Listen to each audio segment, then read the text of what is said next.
A powerful winter storm slams Southern California, bringing heavy rain, whipping winds, widespread flooding, and debris flow.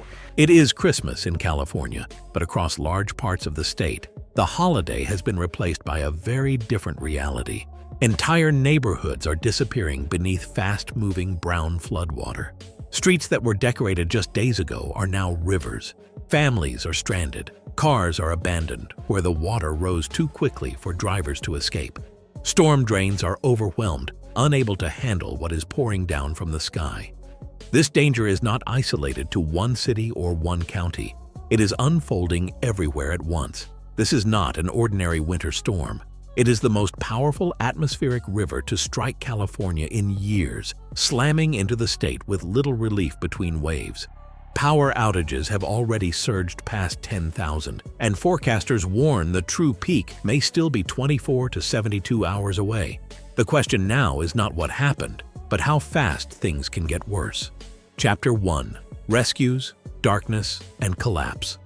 Brown water surges through city blocks, swallowing curbs, creeping over sidewalks, and spilling into living rooms.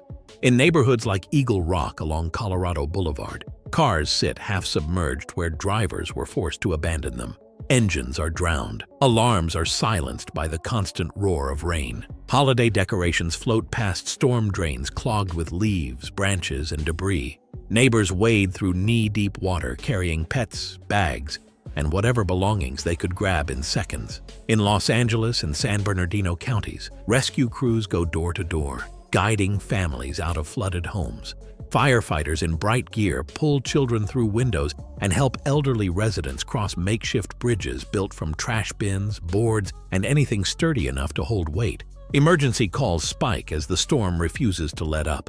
Swift water rescue teams are deployed across freeways and side streets, bracing against strong currents to reach stranded motorists. Some drivers, caught completely off guard, climb onto vehicle roofs or cling to guardrails, waiting in the rain for help to arrive.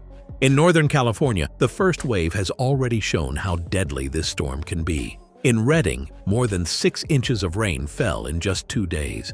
One life has been lost. Creeks overflowed, cutting off neighborhoods and leaving entire areas inaccessible. As the storm continues south and east, officials fear similar outcomes elsewhere. Power outages ripple across the state. By early Christmas morning, more than 10,000 homes and businesses in Los Angeles alone were without electricity. Utility crews scramble to clear fallen lines, but outages continue spreading as transformers spark and tree limbs crash onto cables. For many families, Christmas is spent in cold, candlelit rooms, the hum of generators and the sound of sirens replacing what should have been a quiet holiday morning. Travelers hoping to reach loved ones find themselves trapped behind barricades. Closed highways and flooded interchanges turn short drives into hours-long detours. Along creeks and through mountain passes, rain falling on recently burned hillsides triggers mud flows that block roads and threaten homes below. Evacuation warnings echo through canyons and foothills. Those who hesitate risk being cut off entirely. First responders work through the night knowing the worst may still be ahead. With rainfall expected to intensify, every clogged drain and flooded street is a warning sign that California's protective systems are already stretched to their limits. The next surge could bring deeper water, faster currents, and many more families in need of rescue. Chapter 2: The Atmospheric River.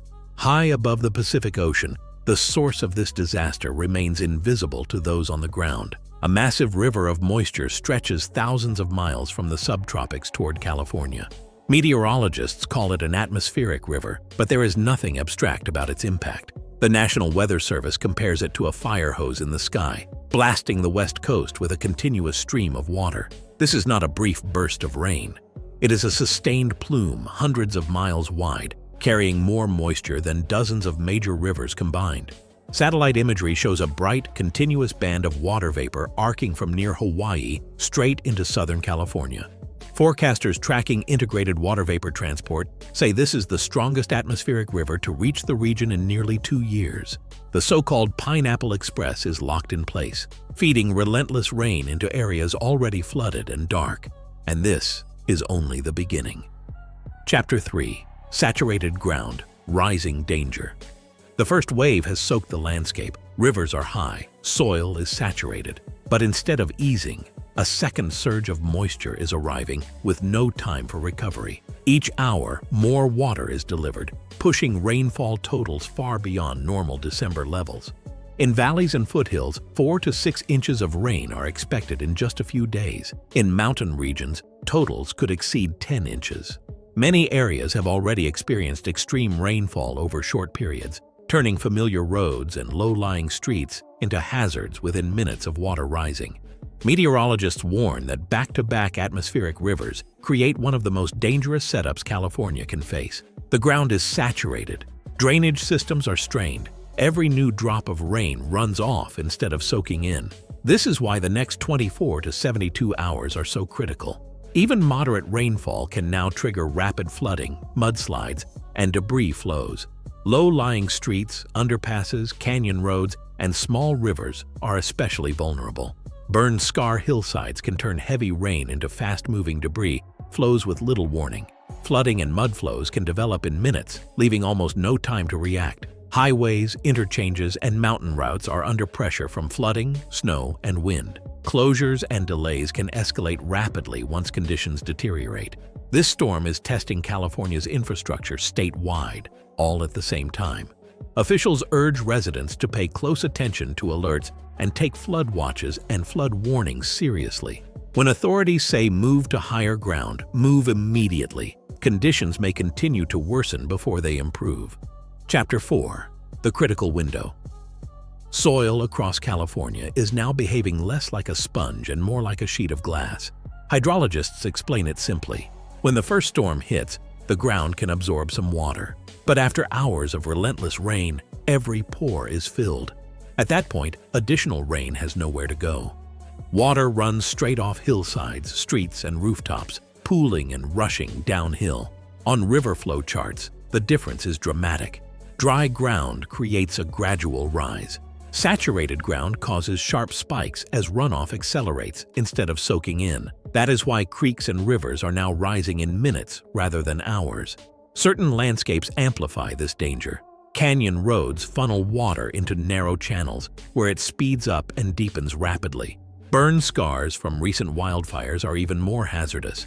With vegetation gone, rain mixes with ash, loose soil, and rocks, forming debris flows that surge downhill fast, heavy, and nearly impossible to outrun. County geologists warn these flows can begin within 15 minutes of intense rainfall. In some cases, the most dangerous moments occur before official warnings reach everyone. For those living near foothills, canyons, or burn scars, the next wave of rain is not just another storm, it is a direct threat. Major transportation corridors are also at risk. Interstate 5, California's north-south lifeline, faces potential closures through mountain passes as rain, snow, and wind intensify. Crews race to keep culverts clear, but water is already pouring across lanes faster than pumps can handle. In the San Gabriel and San Bernardino mountains, snow levels are rising, turning rain into heavy, wet snow at higher elevations. Chain requirements are in effect, and drivers without them are being turned back. On the Grapevine, strong winds and blinding downpours threaten full shutdowns, stranding travelers on both sides of the pass. The governor has declared a state of emergency for multiple counties, mobilizing the National Guard and unlocking resources for shelters, rescues, and road repairs. Officials urge residents to avoid non-essential travel, especially through mountain corridors and flood-prone interchanges. Bridges are being inspected, power crews brace for more outages, and another surge of rain is already approaching.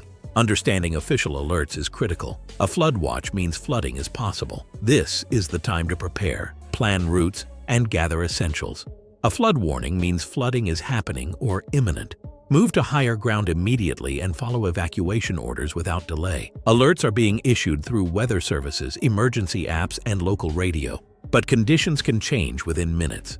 If you encounter water covering the road, turn around. If you live in a flood zone, keep your phone charged and your go bag ready.